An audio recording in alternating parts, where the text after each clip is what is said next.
Kelvin Grove Art Gallery and Museum hosts some of the most famous and influential art pieces in the world today.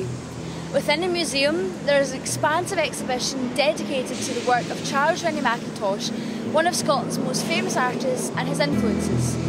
Let's go have a look.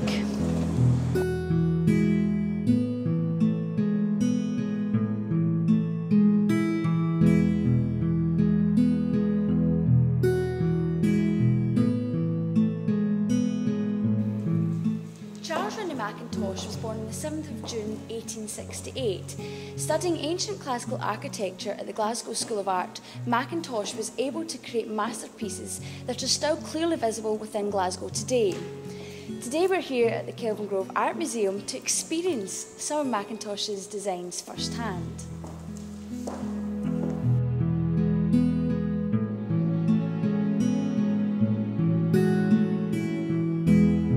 Miss Cranston opened her tea rooms in Ingram Street in 1886.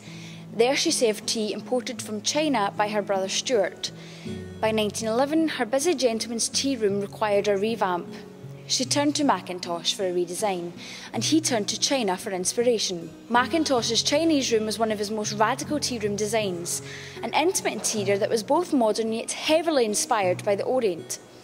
Although the design was based on the square, all other shapes in the room were taken from Chinese art. The carvings on the cash desk, the step chair backs and seat rails, and the lampshades topped by pagodas.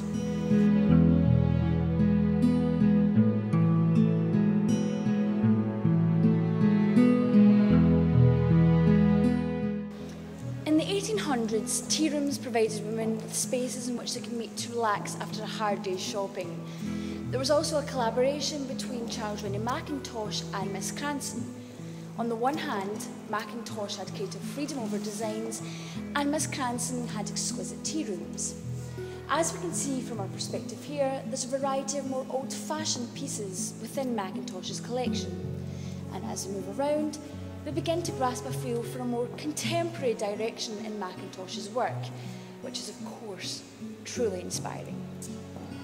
Margaret first worked on the May Queen design in 1899 as a mural in the drawing room at her parents' new home at Dunglass Castle in Bowling. The panels are thought to have influenced Austrian artist Gustav Klimt to paint his Beethoven frieze unveiled in Vienna in 1902.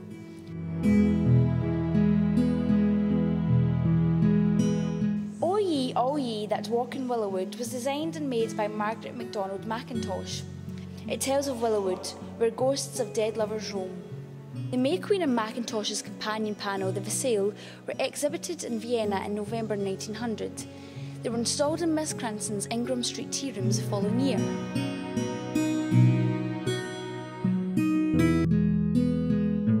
Some people still preferred antique-style furniture. Chair design changed after 1890. The turned carved wood of elaborate antique styles gave way to experiments with materials and bold shapes. Designer Christopher Dresser's study of ornament contributed to improvements in the 19th century British design. Glasgow cabinet makers Willie and Lockhead sold a wide range of reproduction furniture in 16th and 17th century styles. As you can see, we're here in the Willow Tea Rooms in Glasgow City Hall Street, which is one of the last existing Rennie Mackintosh designs. It still has the original windows, original mirrors and original doors. You also get a feel for the Asian influence that Mackintosh was under at the time, from the various murals all over the walls.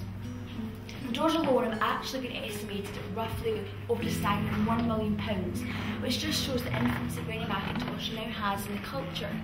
And hopefully in the coming years, Rennie Mackintosh will still continue to be recognised as one of Scotland's most famous artists and continue to influence new artists, not only within Scotland, but in a broader sense as well.